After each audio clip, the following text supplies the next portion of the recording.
অনেকদিন আগে একটা আপু আমাকে বলেছিল যে আমার প্রিয় মানুষটাকে নিয়ে একটা গল্প শেয়ার করে। তো আপু, এই গল্পটি যদি আপনি দেখে থাকেন, একটা কমেন্ট করে যাবেন। অনেক ভালো পদে চাকরি করা একটা ছেলেকে রেখে পালিয়ে যাই আমি, প্রিয় মানুষটার কাছে চলে আসি। এরপর পরিবারও মেনে নেয়। যে মানুষটা সারাদিন আড্ডায় মেতে থাকতো, সেই মানুষটা একসময় অনেক কষ্ট করে জান প্রাণ দিয়ে খাটতে লাগলো। দুজন অনেক কষ্ট করে সংসার চালাচ্ছিলাম, তবুও খুশি ছিলাম দুইজনে। অন্তত দুইজনের কষ্টের সংসারও। দিন শেষে একজন আরেকজনকে বুকে জড়িয়ে ঘুমাতে পারতাম। কিন্তু পরীক্ষাটা অনেক কঠিন হয়ে গেল এক সময়, যখন করোনায় চাকরিটা চলে গেল আর সে কাজ করতে গিয়ে কোমরে ব্যথা পেল। তখন ঝগড়া লাগতে শুরু করলো।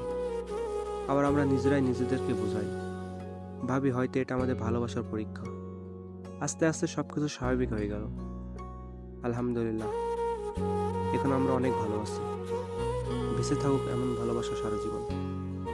আপুটির জন্য অনেক দোয়া রইল।